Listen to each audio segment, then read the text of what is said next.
नमस्कार, आप देख रहे हैं आज तक। आपके साथ मैं हूं सईद अंसारी। स्वागत है आपका न्यूज रूम लाइव में। इस वक्त एक बड़ी खबर अहमदाबाद से आ रही है। प्रधानमंत्री नरेंद्र मोदी की माताजी की तबीयत खराब हो गई है। उन्हें अहमदाबाद के अस्पताल में भर्ती कराया गया है, लेकिन अस्पताल ने एक मेडिकल बुलेटिन जारी कर कहा है कि हीराबा की तबीयत अब ठीक है। तो प्रधानमंत्री नरेंद्र मोदी की माताजी की तबीयत खराब होने के बाद उन्हें अस्पताल में भर्ती करवाया गया है और डॉक्टर्स की एक टीम लगातार उनके स्वास्थ्य की निगरानी कर रही है। यूएन मेहता अस्पताल की तरफ से बयान जारी कर दिया गया है। मेडिकल बुलेटिन में कहा गया है कि उनकी सेहत में पहले से सुधार है और प्रधानमंत्री नरेंद्र मोदी के अहमदाबाद पहुंचने की जानकारी भी मिल रही है। आइए सीधे आपको अहमदाबाद लिए चलते हैं। गोपी घांगर हमारी संवाददाता इस वक्त हमारे साथ जुड़ चुकी हैं। गोपी, क्या हुआ था, कब भर्ती करवाया गया, तबियत कैसी है, पीएम के दौरे के उनसे मिलने के जाने के बारे में क्या जानकारी है, पूरी खबर बताइए गोपी।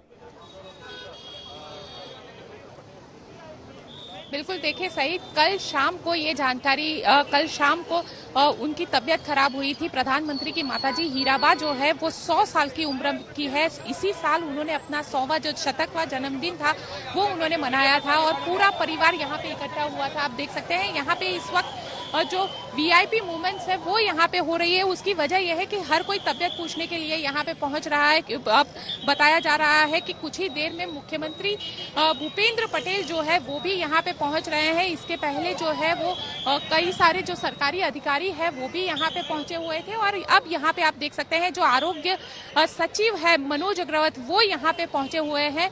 ये आप देख सकते हैं प्रधानमंत्री नरेंद्र मोदी भी यहाँ पे कुछ ही मिनट में पहुंच रहे हैं। इस तरीके की जानकारी जो है वो मिल पा रही है। बताया यही जा रहा है कि प्रधानमंत्री जो है वो अहमदाबाद एयरपोर्ट पर लैंड होंगे और लैंड होने के बाद सीधा यहाँ पे अस्पताल में आएंगे। कल रात को हीराबा की जो तबीयत है वो खराब हुई थी, उनको कफ की कंप्लेन थी, जिसके बाद उनको अहमदाबाद की यूएन मेहता अस्पताल जो है वहां पे भर्ती किया गया था और आज सुबह उनका सीटी स्कैन किया गया, उनका एमआरआई किया गया और एमआरआई सीटी स्कैन करने के बाद फिलहाल जो बुलेटिन आई है, मेडिकल बुलेटिन जो यूएन मेहता अस्पताल की ओर से दी गई है, उसके मुताबिक उनकी तबीयत फिलहाल स्थिर बताई जा रही है, जिसमें काफी सुधार है। इस तरीके की जानकारी फिलहाल यहाँ पे मिल रही है। लेकिन पूरा जो परिवार है, जो प्रधानमंत्री का पूरा परिवार है, जो उनके भाई है, उनकी बहन है, वो सारे यहाँ पे पहुंचे हुए हैं। और यहाँ पे अगर बात की जाए तो जो राज्यसभा के सांसद है परिमल नथवाणी वो भी यहाँ पे पहुंचे हुए हैं, वो भी तबियत देखने के लिए यहाँ पे पहुंचे हुए थे। कुछ ही देर में मुख्यमंत्री भूपेंद्र पटेल यहाँ पे पहुंच रहे हैं। और देखिए सही, प्रधानमंत्री नरेंद्र मोदी और उनकी माँ हीराबा का जो रिश्ता है वो अक्सर हम लोगों को काफी भावनात्मक तौर पर दिखता है। वो हमेशा अपने माँ के पैर छूते हुए हमें दिखते हैं और जब 100वां जन्मदिन था तो खुद उन्होंने अपनी माताजी की पूजा की थी। जो दृश्य हमारे सामने आए थे, उनके पैर धोए थे, खुद उनको एक कुर्सी पे बिठा के वो जमीन पर बैठे हुए थे। इस तरीके के कई भावनात्मक दृश्य है वो हमारे सामने आते रहते हैं, चाहे उनका जन्मदिन हो या कोई और मौका हो जब वो अपनी माताजी को मिलने के लिए पहुंचे। और 100 साल की उनकी उम्र है, तो वैसे में उनकी जब तबीयत खराब हुई, यहाँ पे उनको जो कफ की शिकायत थी, जिसके बाद उनको लाया गया। लेकिन जो मेडिकल बुलेटिन आई है, मेडिकल बुलेटिन में ये साफ तौर पर लिखा गया है कि फिलहाल उनकी तबीयत स्थिर है, उसमें काफी सुधार इस वक्त है। जी गोपी, निश्चित तौर पर सबसे बड़ी बात यह है कि दो बातें हैं। किस वजह से उनको अस्पताल में भर्ती कराना पड़ा, क्या एकाएक ऐसा कौन सी चीजें हुई कि उनको हॉस्पिटलाइज कराना पड़ा, और दूसरी बात कि डॉक्टर्स क्या कह रहे हैं, उनकी हालत स्थिर बनी हुई है? क्योंकि मेडिकल बुलेटिन तो जारी किया गया होगा, डॉक्टर्स लगातार पैनल निगरानी कर रहा है उनकी। बिल्कुल, देखिए लगातार जो पैनल है वो निगरानी कर रहा है और यूएन मेहता जो अहमदाबाद का सबसे हम कहेंगे कि जो सबसे बेस्ट कार्डियोलॉजी का डिपार्टमेंट है वो यहाँ पे है। क्योंकि ये यूएन मेहता, आपको ये दृश्य कैमरामैन से कहूँगी कि ये दृश्य दिखाई, UN Mehta institute of cardiology and research centre, ये जो अहमदाबाद सिविल अस्पताल का कैंपस है वहाँ पे आया हुआ है। और प्रधानमंत्री की माताजी को कफ की शिकायत है। हालांकि 100 साल की उनकी उम्र है और ठंड काफी ज्यादा है, तो वैसे में उनको ये जो परेशानी है कि ठंड की वजह से शायद उनको कफ जो है उसकी शिकायत थी, और कफ जमने की उनको सबसे ज्यादा शिकायत रहती भी है। जो हमारी उससे पहले उनके भाई पंकज भाई से जब बात हुई थी माताजी की तबीयत को लेकर, तो उन्होंने ये कहा था कि कफ की शिकायत उनको अक्सर रहती है, और हो सकता है कि कल रात जब उनको अस्पताल में लाया गया तब भी उनको इसी तरीके की कोई शिकायत हो। लेकिन जो MRI और CT स्कैन ये दोनों चेस्ट का निकाला गया है, जो हमें डॉक्टर के थ्रू जानकारी मिल पा रही है उसके मुताबिक, और सारे जो मेडिकल चेकअप्स है वो हो चुके हैं। उसके बाद ये मेडिकल बुलेटिन जो है वो जारी किया गया है। साथ ही जो डॉक्टर की पूरी पैनल जो है, UN मेहता जो one of the best institute माना जाता है अहमदाबाद का, तो वहाँ पे जो पूरी डॉक्टर की पैनल है वो यहाँ पे इस वक्त उनकी निगरानी कर रही है, उनकी तबियत को देख रही है। साथ ही मुख्यमंत्री भूपेंद्र पटेल भी पहुंचेंगे, और बताया जा रहा है कि प्रधानमंत्री नरेंद्र मोदी भी यहाँ पे पहुंच सकते हैं। राजीव, गोपी, आपने बताया कि प्रधानमंत्री मोदी भी पहुंच सकते हैं, तो कब तक प्रधानमंत्री मोदी पहुंच सकते हैं, एक सवाल। और दूसरा ये कि आपने बताया कि उनके कुछ टेस्ट भी हुए हैं, तो उन टेस्ट की रिपोर्ट किस तरह की आई है?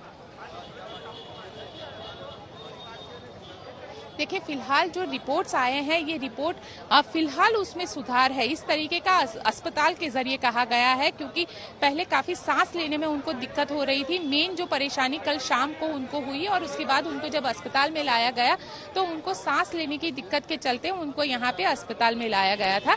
लेकिन फिलहाल उनकी तबीयत अच्छी है, ये मेडिकल बुलेटिन में कहा गया है। उनको उनकी जो तबीयत है वो स्थिर बनी हुई है। हालांकि प्रधानमंत्री नरेंद्र मोदी भी बताया जा रहा है कि थोड़े ही देर में यहाँ पे पहुंचेंगे। करीब जो हमारे पास जानकारी आ रही थी उसके मुताबिक प्रधानमंत्री 2 से 2:15 के बीच में अहमदाबाद एयरपोर्ट पर पहुंचेंगे, और उसके बाद वो सीधा यहाँ पे अस्पताल में आएंगे। और जो जानकारी हमें मिल पाए, देखिए आपको ये मूवमेंट मैं बता देती हूँ, जो VIP मूवमेंट अक्सर रहती है तो इसी तरीके के दृश्य देखने मिलते हैं। जो अहमदाबाद फायर ब्रिगेड की इमरजेंसी सर्विसेज की जो वैन है वो यहाँ पे पहुंच चुकी है, क्योंकि प्रधानमंत्री जब आते हैं तो इमरजेंसी वैन और इमरजेंसी सर्विसेज जो है वो पहले से तैनात कर दी जाती है।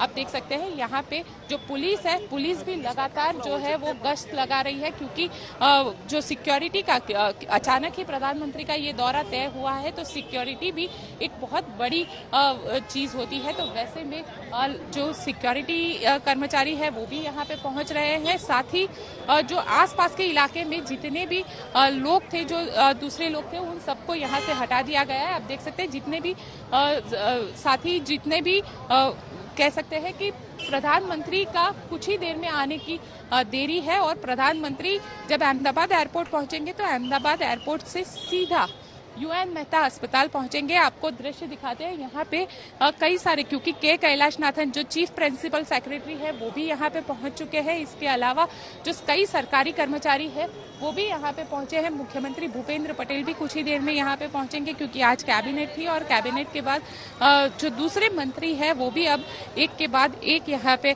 पहुंचेंगे उनकी तबियत देखने के लिए। लेकिन फिलहाल जो बड़ी खबर हमारे पास आ रही है वो यही है कि प्रधानमंत्री भी UN मेहता अस्पताल पहुंच सकते हैं।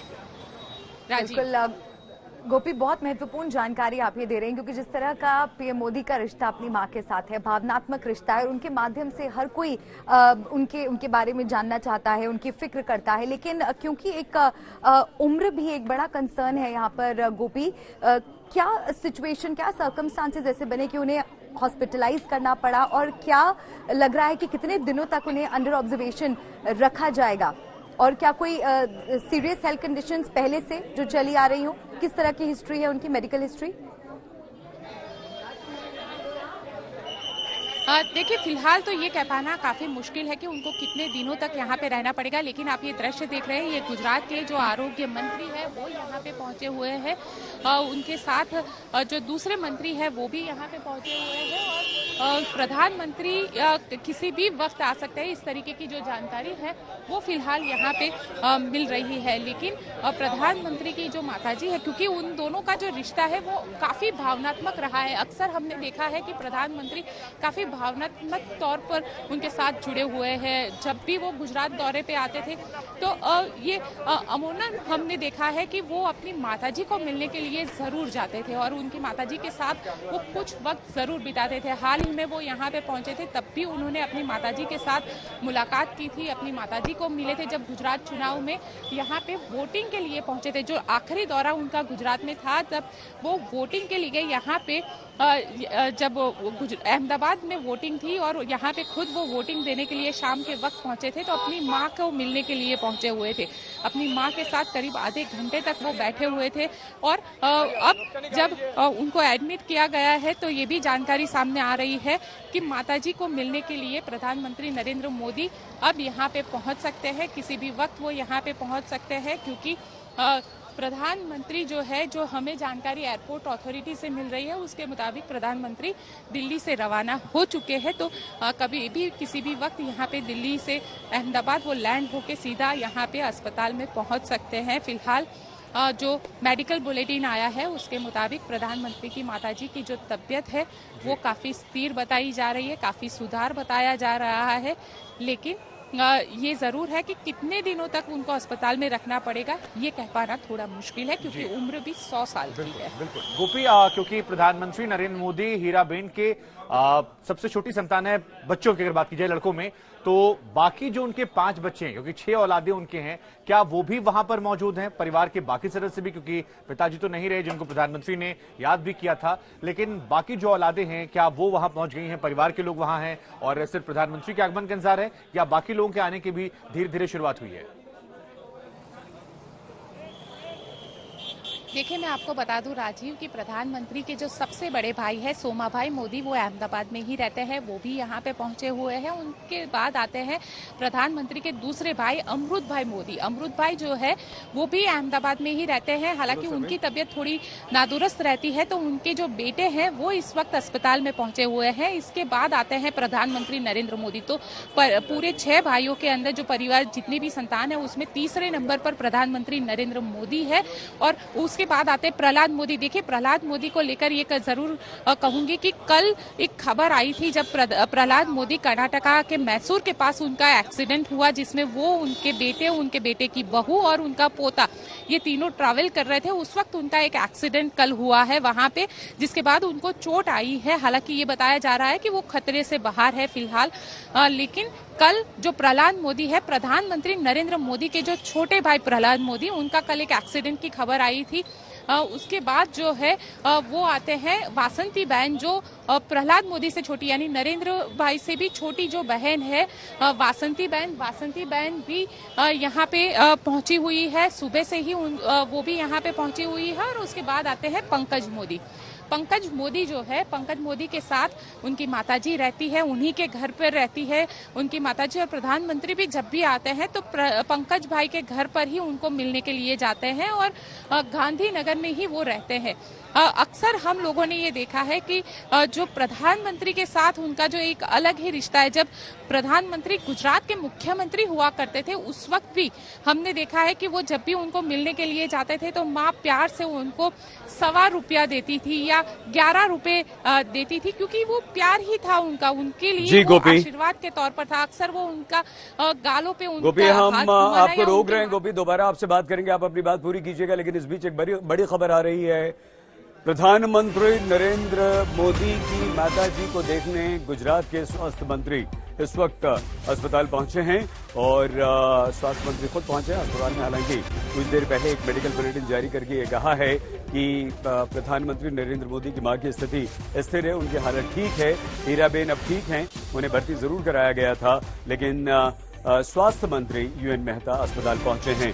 आइए एक बार फिर से आपको गोपी घांगर के पास लिए चलते हैं, हमारी संवाददाता लगातार हमारे साथ बनी हुई हैं। गोपी, कोई जानकारी मिली है? स्वास्थ्य मंत्री अगर पहुंचे हैं तो अस्पताल जाने से पहले क्या उन्होंने पत्रकारों से बात की है या अभी अस्पताल में है, निकल चुके हैं? क्या जानकारी मिल पाई है? देखिए, स्वास्थ्य मंत्री फिलहाल अस्पताल के अंदर ही है। हालांकि वो अभी तक जैसे ही आए वो सीधा अंदर चले गए हैं। उसके बाद अब बाहर आएंगे तब पत्रकारों से बातचीत करेंगे। लेकिन जो जानकारी फिलहाल मिल रही है, मुख्यमंत्री भूपेंद्र पटेल जो है, आप देख सकते हैं यहाँ पे एसपीजी का जो स्टाफ है वो अब धीरे धीरे पहुंचना शुरू हो चुका है। जो यहाँ पे डिस्ट्रिक्ट कलेक्टर्स है वो भी यहाँ पे पहुंच रहे हैं, ताकि प्रधानमंत्री का जो दौरा है, प्रधानमंत्री खुद यहाँ पे पहुंच रहे हैं, तो वैसे में काफी महत्वपूर्ण हो जाता है यहाँ पे। और सबसे महत्वपूर्ण हम कहेंगे कि प्रधानमंत्री भी कुछ ही देर में यहाँ पे पहुंच रहे हैं। पूरा जो सिक्योरिटी है वो यहाँ पे तैनात कर दिया गया है। प्रधानमंत्री अपनी मां को मिलने के लिए, उनको देखने के लिए यहाँ पे बताया जा रहा है कि 2:30 बजे के आसपास पहुंच सकते हैं।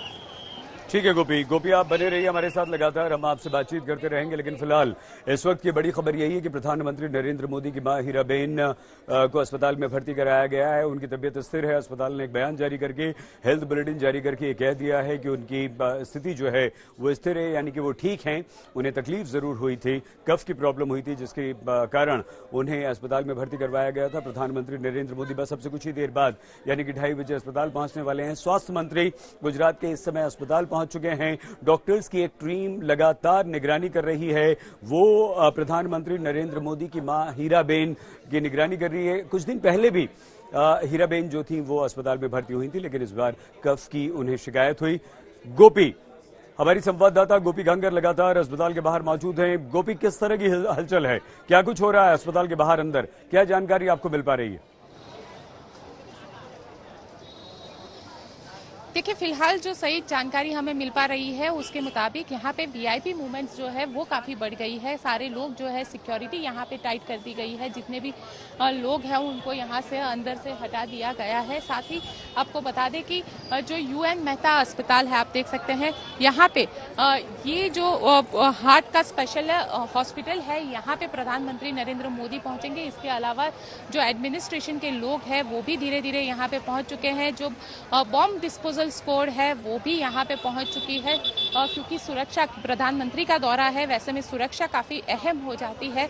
तो प्रधानमंत्री को लेकर सुरक्षा कर्मी जो है वो भी यहाँ पे पहुंचे हुए हैं। जो भी दूसरे लोग हैं जो यहाँ पे अंदर अस्पताल के अंदर जाने की कोशिश कर रहे हैं उनको यहाँ से हटाया जा रहा है। साथ ही आप देख सकते हैं जो अस्पताल में मूवमेंट्स है वो आपको दिखने लगेगी, क्योंकि बताया यही जा रहा है कि प्रधानमंत्री जो है वो दिल्ली से रवाना हो चुके हैं। किसी भी वक्त अहमदाबाद एयरपोर्ट पर लैंड होकर सीधा यहाँ पे अस्पताल पे पहुंच सकते हैं, क्योंकि अहमदाबाद और एयरपोर्ट से अस्पताल का जो डिस्टेंस है, हम कहेंगे मुश्किल से 5 से 10 मिनट का ये डिस्टेंस है। तो प्रधानमंत्री सीधा एयरपोर्ट से अस्पताल ही पहुंचेंगे। और यहाँ पे आपको दिखाते हैं कि किस तरीके से, देखिए, पुलिस जो है, सुरक्षा को लेकर भी हर तरीके के जो इंतजाम है वो भी यहाँ पे किए जा रहे हैं। पुलिस लगातार यहाँ पे आ रही है, क्योंकि प्रधानमंत्री भी यहाँ पे पहुंचने वाले हैं। और फिलहाल जो खबर जानकारी मिल रही है, पूरा परिवार यानी प्रहलाद मोदी जिनका कल एक्सीडेंट हुआ था, उनको छोड़कर जो उनके बड़े भाई है सोमा भाई मोदी, पंकज मोदी, उनकी बहन वासंती बहन, अमृत भाई मोदी, ये सारे लोग जो पूरे परिवार के सदस्य हैं वो इस वक्त अस्पताल पहुंच चुके हैं और अस्पताल के अंदर ही है। क्योंकि माताजी जो है हीराबा, उनकी जो तबीयत है वो करीब, उनकी जो उम्र है वो 100 साल की है। तो वैसे में पूरा परिवार इस वक्त उनके साथ है यहाँ पे। लेकिन अस्पताल की ओर से जो बुलेटिन, हेल्थ बुलेटिन जारी किया है, उसके मुताबिक उनकी तबीयत में फिलहाल सुधार देखने मिल रहा है।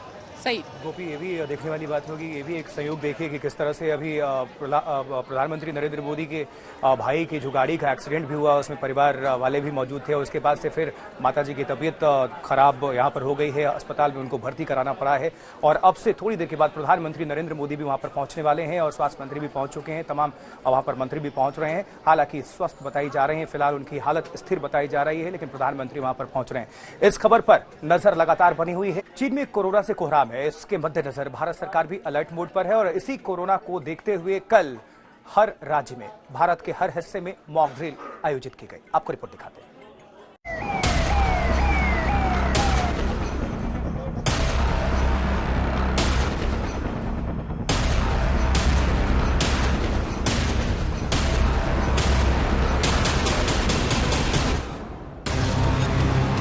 एक दिन, एक साथ और एक वक्त पर मोदी का ऑल इंडिया सर्वे शुरू हुआ। दुनिया के कई मुल्कों में कहर बरपा रहे वायरस पर बड़ा निर्णय लेने से पहले नरेंद्र मोदी ने फुल होमवर्क किया। देश में कोरोना के हर एंट्री पॉइंट का ऑन लोकेशन सर्वे करवाया। अब सर्वे कंप्लीट हो गया, यानी मोदी ने लॉकडाउन पर अपना निर्णय लॉक कर लिया। निर्णय लॉक करने से पहले मोदी के होमवर्क को समझिए। देश में चीन जैसा सीन क्रिएट ना हो, चाइनीज वायरस के कहर वाला पैनिक बटन ना दबे, नाइट कर्फ्यू या लॉकडाउन का सरकारी ऑर्डर जारी ना करना पड़े। लिहाजा ऑन टाइम टीम मोदी ने मोर्चा संभाला। नॉन स्टॉप एक्शन शुरू हो गया।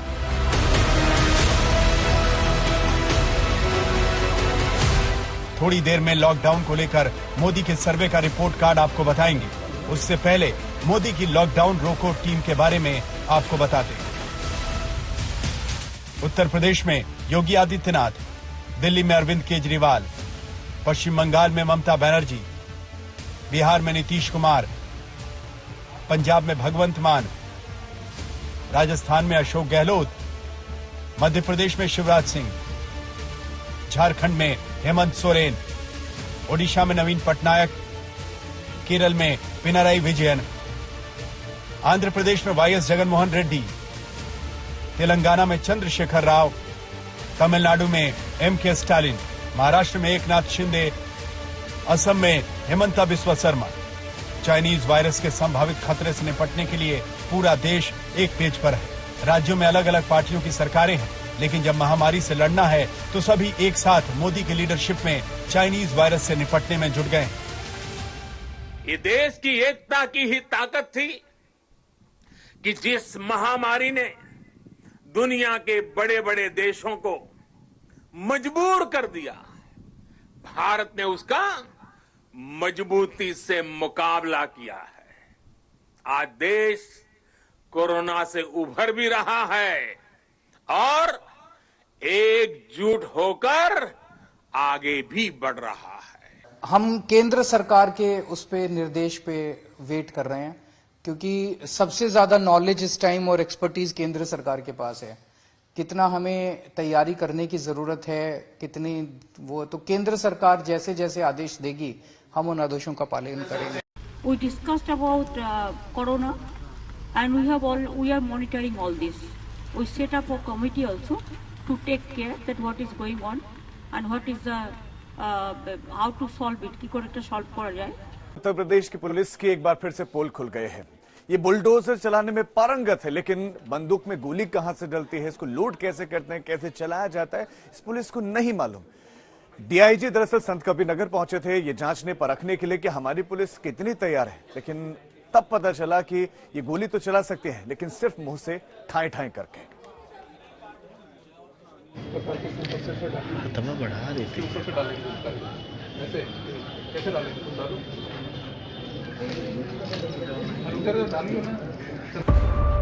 यूपी में पुलिस वाले गोली बंदूक की नली में लोड करते हैं।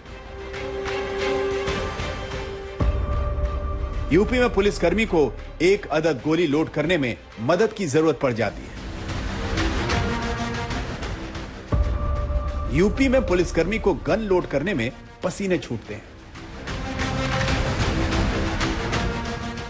देश के सबसे बड़े राज्य की पुलिस अपराधियों का मुकाबला करने में कितनी तैयार है, इसकी बानगी आपके सामने है।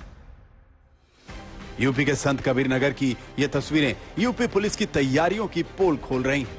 इन तस्वीरों में बाईं तरफ खड़े हैं डीआईजी आर.के. भारद्वाज, जो कि ऑन स्पॉट निरीक्षण करने पहुंचे हैं।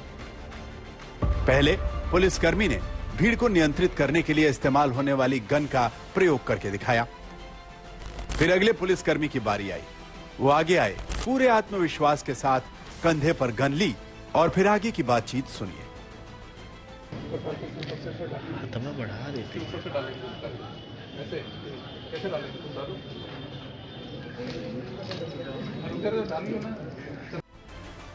गन में नली की तरफ से ही कारतूस डालने की बात करते हुए पुलिसकर्मी का आत्मविश्वास देखकर डीआईजी साहब तो हंसी अंदर दबा ले गए, लेकिन पीछे खड़े दूसरे सीनियर ने सिर पीट लिया। बढ़ा देती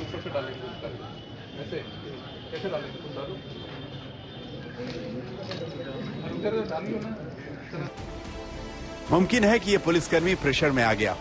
सामने डीआईजी साहब खड़े हैं, आसपास दूसरे अफसर हैं, सबकी निगाहें उस पर टिकी हैं। कैमरे वाले भी खड़े हैं, दबाव तो बनता है, लेकिन दबाव में कोई छात्र कलम पकड़ना ही भूल जाए, ये कैसे हो सकता है? डीआईजी साहब भी अपने होनहार जवान की ये हुनर देखकर हंसी दबाने में नाकाम रहे।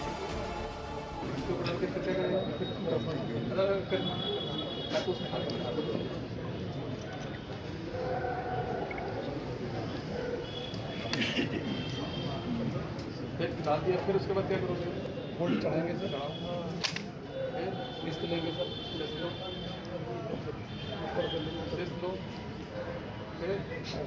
करो। कौन मारा? ऐसे मरेगा देखा तो डाला किसने सर? देखा फायर करने के लिए चोट नहीं लगती, फायर करने के लिए चोट नहीं लगती, मतलब ऐसा फायर जिससे चोट न लगे।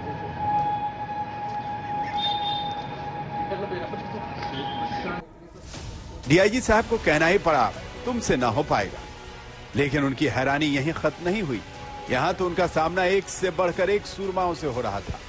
हम किसी से कम नहीं का कंपटीशन चल रहा था। एक को गोली लोड करने को कहते तो पूरी की पूरी टीम को लगना पड़ता। 3-3, 4-4 पुलिसकर्मी एक एक गन लोड करने में ऐसे बुझक्कड़ वाली भूमिका में दिखने लगे कि ये गोली नहीं, कोई बैलिस्टिक मिसाइल अपलोड करना पड़ रहा। कांस्टेबल तो कांस्टेबल, दरोगा जी तक का दम निकलने लगा। तो 3 तस्वीर देखकर सवाल तो उठता है कि क्या ट्रेनिंग के नाम पर पुलिसकर्मियों को नील बटे सन्नाटे पर छोड़ा जा रहा है? जब पुलिसकर्मी को यह तक नहीं पता कि भीड़ को नियंत्रित करने वाले गन की गोली आगे से डाली जाएगी या पीछे से, तो क्या ऐसे पुलिस वाले जनता को सुरक्षित रख पाएंगे?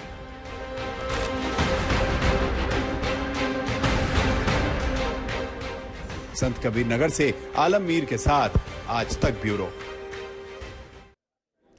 तो इन तस्वीरों के सामने आने के बाद से ही यूपी पुलिस की किरकिरी हो रही है। आज तक ने डीआईजी जो संत कबीर नगर पहुंचे थे इंस्पेक्शन के लिए, आर.के. भारद्वाज, उनसे बातचीत की और इस बातचीत के दौरान उन्होंने माना कि यूपी पुलिस को ठीक से ट्रेनिंग देने की जरूरत है।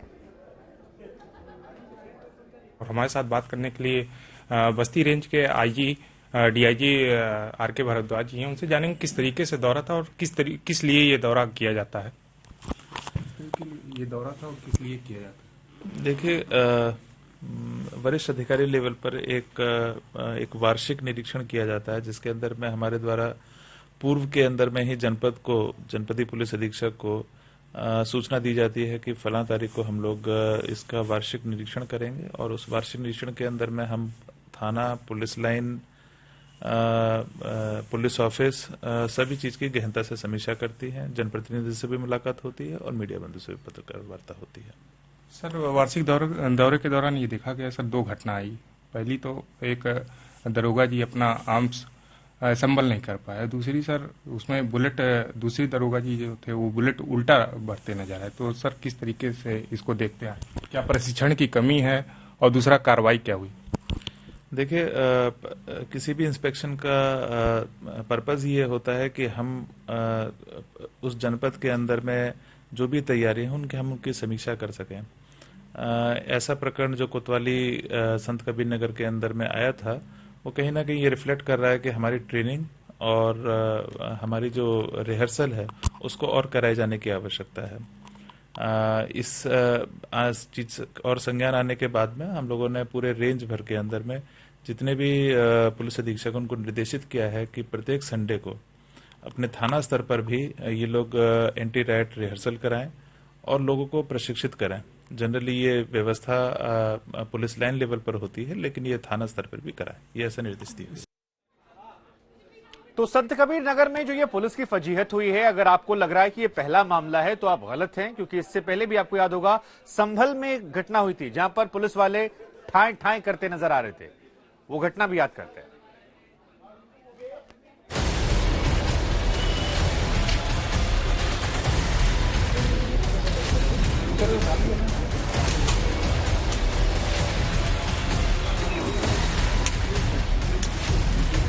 इधर संत कबीर नगर की ये तस्वीरें यूपी पुलिस के साथ हमेशा के लिए चस्पा हो गई। इन तस्वीरों में जवान का हलक सूख रहा है, जवान के पसीने छूट रहे हैं, दरोगा साहब की सांसें फूल रही हैं।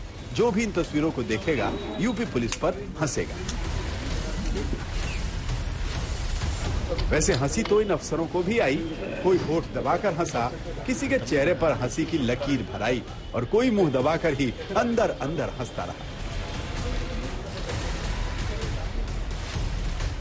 लेकिन हंस देने से बात तो खत्म नहीं होगी। तो क ख ग भी दिखाई नहीं पड़ रहा है। मुझे ये लगता है कि इस उपनिरीक्षक को प्रशिक्षण में कभी भी ये राइफल कभी देखने को नहीं मिली है। ये तो ऐसा लग रहा है ये क्या जगह है दोस्तों। इधर आओ, मारो, ये तस्वीरें आप भूले नहीं होंगे। याद करिए 4 साल पहले की बात है। संभल में अपराधियों को घेर चुकी यूपी पुलिस की बंदूक ने जब धोखा दे दिया तो पुलिसकर्मी मुंह से ही ठाए ठाए करके अपराधियों को डरा रहे थे, साथियों का मनोबल बढ़ा रहे थे। अब पता चल गया कि यूपी पुलिस को कभी कभी ठाए ठाए मुंह से क्यों बोलना पड़ता है, क्योंकि जब पुलिसकर्मी गोली नली से ही डालने लगेंगे तो मामला ठाए ठाए फिस तो होगा ही।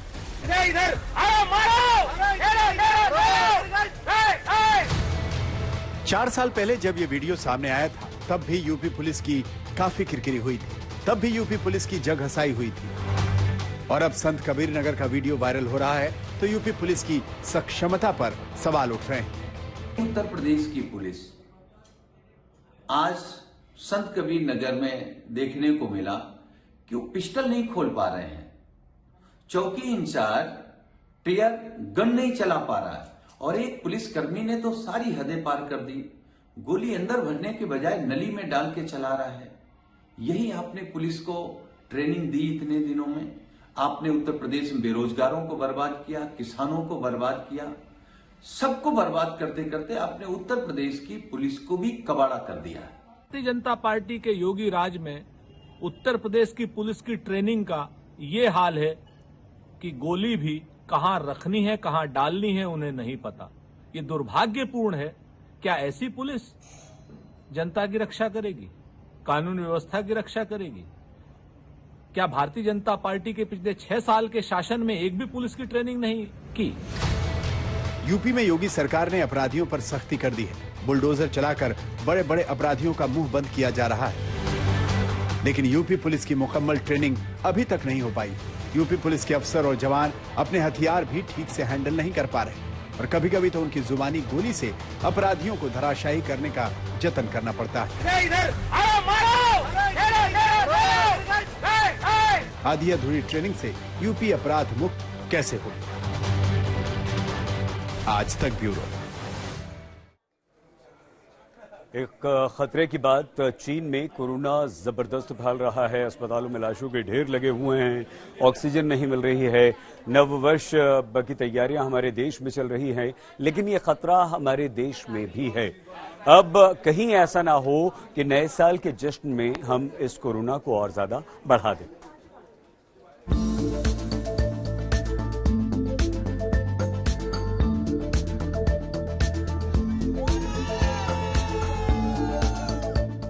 खट्टी मीठी यादों के साथ 2022 जाने वाला है, सुनहरे सपनों के साथ 2023 आने वाला है।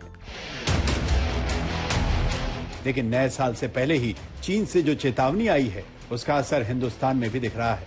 देश अलर्ट पर है, खतरा गंभीर है, कोरोना फिर से डराने लगा है। महामारी से सबक लेते हुए सरकार तो गंभीर है, अलर्ट जारी हो चुका है कि लोग मास्क पहने, सोशल डिस्टेंसिंग अपनाएं। लेकिन नए साल के जश्न में जैसे लग रहा है कि कोविड प्रोटोकॉल की परवाह पुरानी बात है। पहाड़ों पर ऐसी भीड़ उमड़ी है जो फिक्र बढ़ा रही है। न्यू ईयर पर पर्यटक परिवार और दोस्त यार के साथ निकल पड़े हैं उत्तराखंड, जम्मू कश्मीर और हिमाचल की ओर। कोई गोवा का टिकट कटा चुका है तो कोई धार्मिक नगरी भ्रमण की तैयारी में है।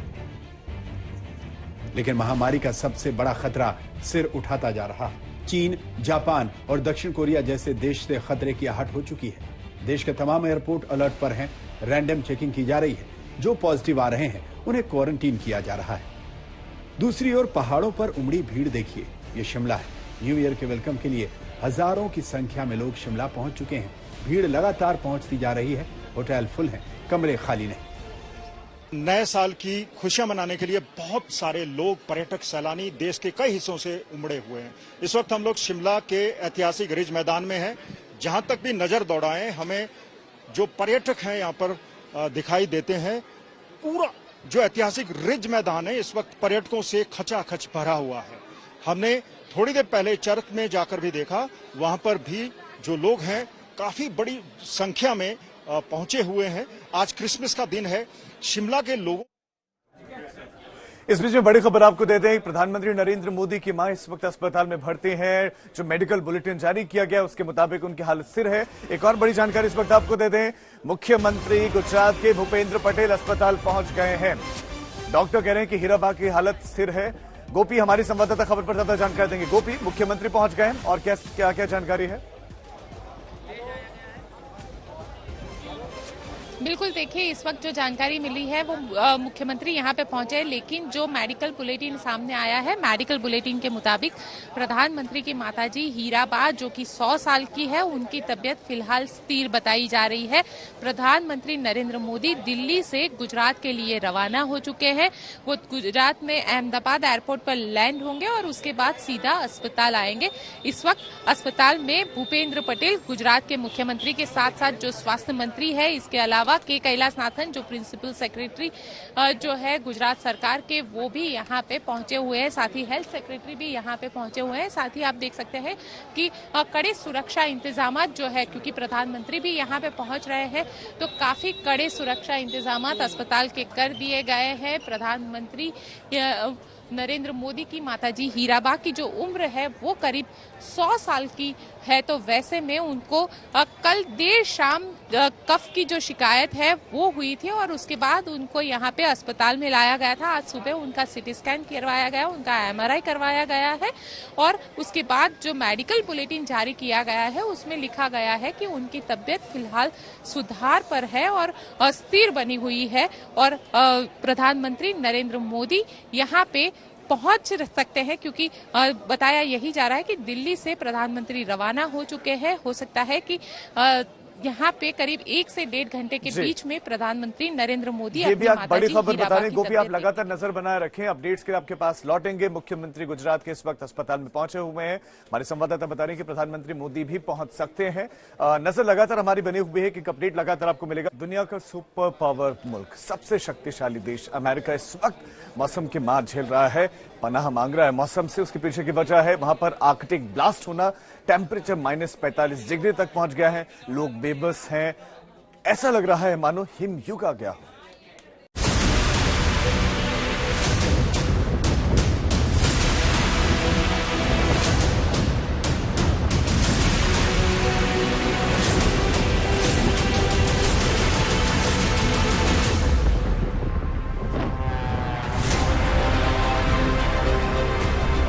ये दुनिया के सुपर पावर मुल्क अमेरिका की तस्वीरें हैं जो इस वक्त बर्फ में दबा पड़ा है, या कहें कि अमेरिका ने मौसम के सामने अपने हथियार डाल दिए हैं। बर्फ की गर्त में गोते लगाते इस बेबस अमेरिका को दुनिया देख रही है। जिस अमेरिका में एक एक जान कीमती होती है, वहाँ 60 अमेरिकियों की जिंदगी बर्फ में दफन हो चुकी है।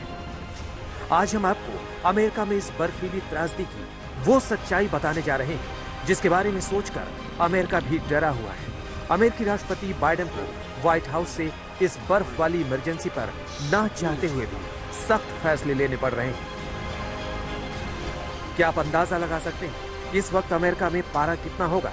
तो सुनिए, अमेरिका में पारा -45 डिग्री तक पहुंच चुका है। बर्फीला तूफान लोगों की जिंदगी पर सीधा आघात कर रहा है। अमेरिका में पारा -45 डिग्री पहुंचा। बर्फीले तूफान ने अमेरिका में मचाई भयंकर तबाही। बर्फीले तूफान के चलते अब तक 60 लोगों की मौत।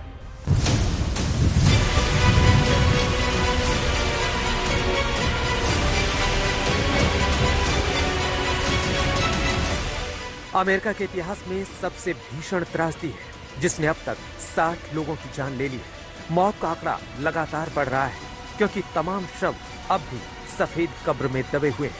तस्वीरों को देखकर लग रहा है कि जैसे अमेरिका में हिमयुग आ गया है। अमेरिका में अचानक से इतनी बर्फ क्यों गिरी? क्या अमेरिका में हिमयुग आ गया है? आखिर क्या होता है हिमयुग? क्या आपने हिमयुग का नाम सुना है? नहीं सुना तो हम आपको बताते हैं। हिमयुग उस लंबे काल को कहते हैं जब पृथ्वी की सतह और वायुमंडल का तापमान घट जाता है, जिससे हिम यानी बर्फ की परतों और ग्लेशियरों का विस्तार होता है। आमतौर पर यह माना जाता है कि पिछला हिमयुग कोई 25,80,000 साल पहले आरंभ होकर 11,000 साल पहले समाप्त हुआ।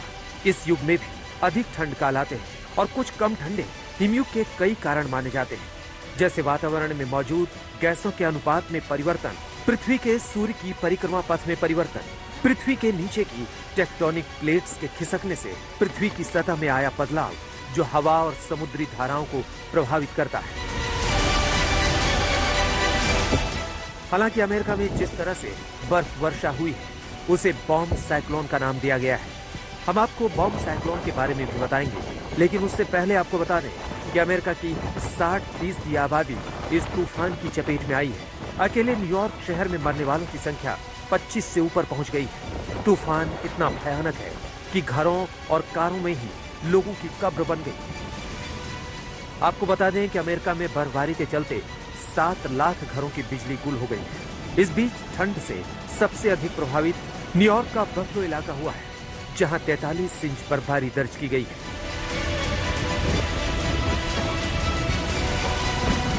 इस वीडियो को देखिए, जिसमें समझ में आता है कि कैसे अचानक से अमेरिका में बर्फीला तूफान और फिर सब कुछ बर्फ की आगोश में समाता चला गया। अब कुछ अमेरिकी क्षेत्रों में स्थिति ऐसी है कि दरवाजे से हाथ बाहर निकालते ही उस पर बर्फ सी जम जा रही है। न्यूयॉर्क की हालत बद से बदतर है। यहाँ पर बफलो सिटी में एरी झील तक जम गई है। यहाँ कुछ लोगों के शव कार में मिले तो कुछ बर्फ में दबे हुए पाए गए। खराब मौसम की वजह से अमेरिका में 48 घंटे में 15,000 से ज्यादा उड़ानें रद्द हो गई। न्यूयॉर्क की मेयर ने इसे बिल्कुल किसी वॉर जोन की तरह करार दिया है। And in the South Town, they had 30 to 40 inches of snow overnight. So anyone who declares victory and says it's over, it is way too early to say this is at its completion of, maybe the severity is downplaying now, and right now it's not as bad as it had been over the last couple of days, but it is still a dangerous situation to be out. हम आपको बताते हैं कि America में आए इस बर्फीले तूफान को बम साइक्लोन क्यों कहा गया है। तो सुनिए, धरती के उत्तरी ध्रुव की तरफ से आने वाली सर्द हवाएं अमेरिका पहुंच रही हैं। इसे आर्कटिक ब्लास्ट कहा जा रहा है। इन सर्द हवाओं ने अमेरिका के वायुमंडल में इतनी ठंडक पैदा कर दी है कि हालात बिगड़ते जा रहे हैं। अमेरिका के ऊपरी वायुमंडल में मौजूद नमी गर्म हवा के ऊपर से अधिक सर्द हवाएं गुजरी तो दबाव पैदा हुआ और उससे बॉम्ब साइक्लोन की स्थिति बन गई। विज्ञान कहता है कि बॉम्ब साइक्लोन की स्थिति तब बनती है जब सेंट्रल प्रेशर 24 घंटे के अंदर कम से कम 24 मिलीबार गिरा हो। सर्दियों में अक्सर ऐसी घटनाएं हो जाती हैं जब आर्कटिक इलाके से ठंडी हवाएं गर्म इलाकों की तरफ तेजी से बढ़ती हैं और 24 घंटे के अंदर तापमान माइनस में पहुंच जाता है।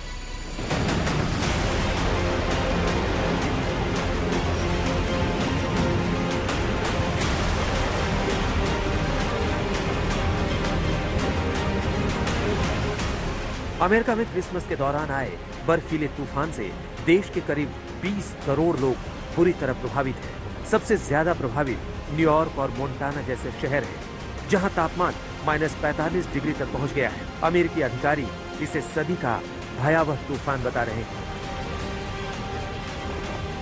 आज तक ब्यूरो। आज तक HD, सबसे तेज, सबसे ज्यादा।